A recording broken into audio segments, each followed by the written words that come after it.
like after having gone through the entire process, although I'm guessing you're not quite finished, but so far, what has been the greatest joy, if that makes sense, that you've experienced out of the filmmaking? And also, what have you learned, and what do you want people to take away from watching your film?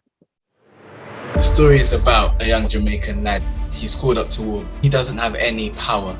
Now it's more relevant than ever because giving these people a voice, giving these people a name. To like stand up. You are the change you want. Doesn't take that much to change the way people think. I asked a lot of questions in one. So to begin, like with the first question you sort of asked in there was the greatest joy. I think in terms of, like you said, we haven't finished just yet, but to most people we would have got like the largest bit out of the way. I think it's not even that big a deal, but I think generally so we had a church which we were like stopping off at most mornings, we went back there in the end. I think genuinely the first day in the morning when we all turned up, I think when like we walk in the room, like I'm carrying like 50 different costumes in, like all of my arms, O'Shea's there. People walk in, we got all the extras, everyone's there. I think genuinely to me that was the best part, because for like the longest time we were there working hard. Like there'll be weeks where we might not have even done anything, and then you've got a week where you're doing everything. And I think in a few of our minds, as like I can openly say that I wasn't even sure if it was going to happen for a bit of time.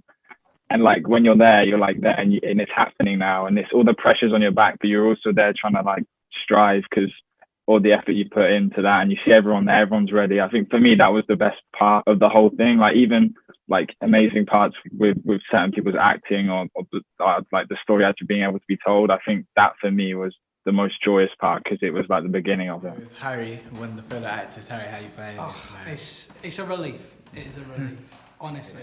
First recording of the day. Yeah. First recording of the whole project. It's going better than I expected, if I'm honest. Definitely. Yeah. Stuff are definitely coming together in there. Just about to do an entry scene. And then, what was the other question, sorry? What do you want people to take away from it? I'm conscious of the fact, something just came to mind, but I know that when he was drafted, he didn't have a choice in that. And it reminded me of what's going on in Ukraine at the moment, because it is a very similar situation. Herbert Morris was around 16, 17 when he went to war.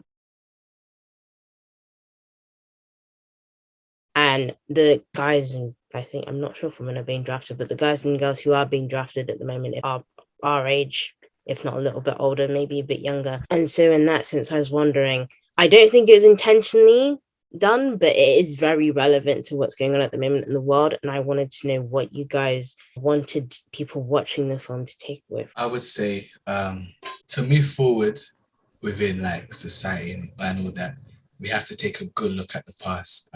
We have to look at what went wrong and see where we can better ourselves now. Even though we're not at war now, there's certain attitudes and certain outlooks on life that we just can't have in this day and age, you get what I mean? So for me, I would say that that's one thing. Another thing is how far we've come as well. Even though, you know, stuff aren't perfect now, how far we have come. And again, so we don't slip back up, back to them ways there.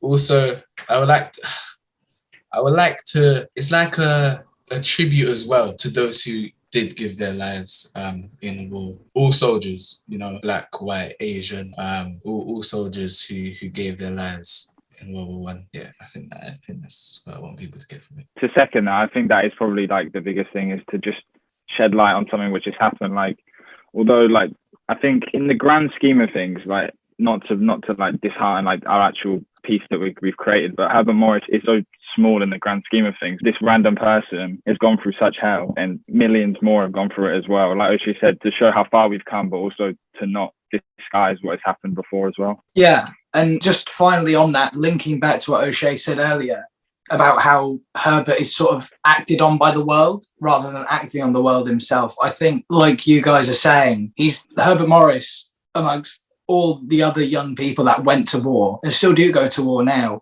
You've got to find the strength within yourself, because it's not your choice. It was not his choice to go to war. It was put upon him, and finding that resilience inside yourself, I think, is the main thing, at least writing it, that I wanted people to take away. You've got to find strength within yourself to keep going. Getting the sense that we're all agreeing awareness of ourselves and those around us and the direction that the world is going in. Having looked back at the past, and seeing what was going on and having done all the research, do you see the world repeating itself? I mean, particularly as creators, because our job is kind of from the creative industry to move things forward if we look back at any kind of creative movement. So looking at the current state now and having looked back on the history of the story, do we, I know you said there's great progress, but do you see the world also repeating itself? I think personally, I see people sort of romanticizing the past in a way that's leading to them ignoring the issues of the past. It's something that I've come across, especially doing research for the script, was the past it's very easy to find good things that happened in the past. But like O'Shea said, you try and find out like history of like Jamaican people who were drafted into the First World War. There's barely anything. And I think because people aren't aware of the negative events of the past, a lot of the times horrific things that happened in the past, and the people who fought to change them, I think people aren't standing up or aren't aware that they can stand up to like demand change. At least that's the perspective I've got. I know you two probably have a different perspective to me. Or not. I was going to say, I'm just thinking. I mean, to be fair, like what you said, I can't. Like, although you said like we probably have a different perspective, I can see like everything that you said is 100% true. Like you said, like can we see things slipping back to the way it was? I mean, you just described the stuff happening in Ukraine. And I think that is, to an extent, like falling back into the way things could have like were. Although some people may say it's not relevant anymore, I think to an extent now it's more relevant than ever, because Harry said, like, and like you mentioned earlier, there's stuff that you can see is slipping back into the way things were. And I think if you don't shed a light on those things, then that's how it's going to go, because people aren't going to know that they have. I agree that things could slip back. And as you all have said, you see what's happening in Ukraine, what's happened in the past, what happened even after World War One with Hitler, what could happen again and again if we're not careful, because it doesn't take that much. It just takes, a leader, a dictator, or even a system to change the way people think. It doesn't take that much. However, we can look back, giving these people a voice, giving these people a name. Herbert Morris, although he's a person, as everyone said, he represents more than just Herbert Morris. I think he represents all those people. Continuing on the vein of change then, what advice would you have for other young creatives coming up behind you who are looking to share their first film? I would say if you're like scared or cautious to do it, I would say just do it. Just take the first step, if you know what I mean. Just literally do it. I mean, when we've been doing this, we face people going like, where's Herbert Morris coming out? But I think there's a certain joy if you're creative. There's a certain joy in making something, and you really have to ask yourself the question: are you making it for others, or are you making it for yourself? If you go what I mean, like we are making it for others' benefit, but we're also making it because this is what we love to do. This is how we get a message across. So I would say, yeah, just literally do it. You're always gonna get haters, isn't it? We're about to make the run for it. Back into it. Right, 3, 2, 1, go.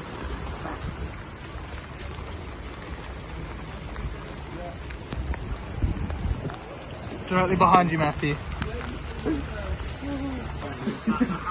Oh no! I'm gonna walk up and get it. I think following on from that, the single best piece of advice that I've heard about being a creative or anything that's like hard to get into is be lucky, which on the surface sounds like terrible advice. How do you be lucky? But the more you think about it, what that's actually telling you is put yourself in a position where you're ready. You know what I mean? When the chance presents itself, when you find people who want to work with you to tell a story, or you have a story to tell, you're ready, regardless of whether it's successful or not. We're in post-production now. This could be $1 million movie, or no one will watch it. We do not know. But the fact is we've made it, we've learned, and now the next time an opportunity presents itself, we're ready. We're that much more prepared, and we'll go again, and we'll go again after that. But I think to people who are trying to do like what we've done, in the grand scheme of things, we're not really anybody. And I think that's like it in itself. Like we haven't done much yet, although we're all working on different things. Like we all know people who know people who know people. But in the grand scheme of things, like we're not anything. anyone can do what we've done, and it's not really difficult. And although I'm going to contradict what I just said, there'll be times where it is really difficult. But when you want to do something, it's not really something which you look back on in dismay. Like we've all had difficult times when we're working on this, but we're not looking back on it like, oh, for God's sake, look how bad that was, or I hated doing that, because we've all realised what it's going to come to. And I think that is the main thing. When you want to do something, you sort of just have to do it, and you just have to risk it all. That's my very profound advice, because I'm an expert and I'm very successful. You say that in jest, but I think there is a significance in hearing advice from your peers who are that much more experienced than you. As you said, we're not all successful here, but seeing someone your age who's done something, I think is 10 times as inspiring as seeing someone who's successful and made it. So no advice is too small. My final question then is, O'Shea mentioned something earlier about voices and voicing people and things from the past. So what would be your perspective? Let's go with the word perspective in terms of how we as Gen Z can voice things from the past within the industry that you guys want to work in, which is film, and how we can implement change, as you said, and make the world progress. For me, if you have a talent, for example, if you do poetry, you can use that. You can write poems about stuff that's happened. You can write poems on something that you feel passionate about, because if you are creative, then you have an audience, and you can reach that audience, and then once that audience hears what you had to say, then you've had an impression on them, if you get what I mean. I think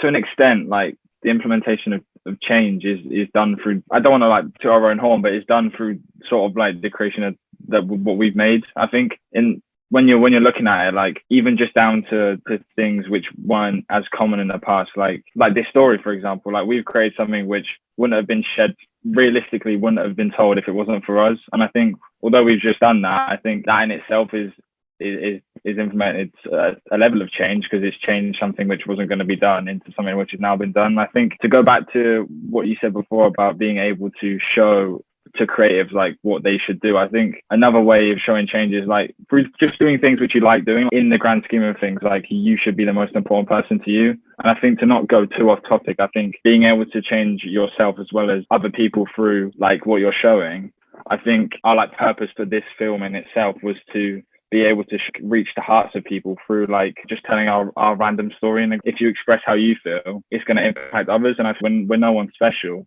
and we're trying to do this, so there's got to be thousands more people that are just trying to do the same thing. There was a place where we could all do that together. I think that's the best thing. Definitely, because if you find people who are like-minded, it makes the whole thing easier. None of us could have done what we've done by ourselves. That's the thing. He's a screenwriter for a film, and he said, all you have to offer is yourself. So no matter how boring you think you are, whatever you may think of yourself, if you are true to what you want, if you are the change you want, people will come, people will listen, and you will find people who will appreciate you. You'll build communities of like-minded people, and it's so much easier when you're together and your voice amplifies one another, and you raise each other up. You push each other to do better. That's how I would do it. Okay. Great. Last thing, would you like to sell your film in 30 seconds? I mean, assuming that you've listened to everything that we've just spoken about, I think it's sort of all, even just the random questions from Adele, I think it's all wrapped up in this one film that we've created. I think you should watch it because we've dedicated a lot of time to it, and a lot of other people have as well. And I don't self-pity, but the amount of time we've dedicated to this is gone into the film, and the film, and I think you will genuinely enjoy it if you were to watch it. And it's got a level of skill, actual pure skill in it, even just down to the actors. I'm not trying to blow anyone's trumpet, but O'Shea is incredible, and I think you'll generally see that in the film. And the same with Harry in his small part, and even Sky, who you'll see in the film. She has never acted before, and it was remarkable how well she did. And I think it's got everything in one film which you wouldn't expect from beginners like us, I think. So I think that's why I think you should watch it, and because it will help us out as well.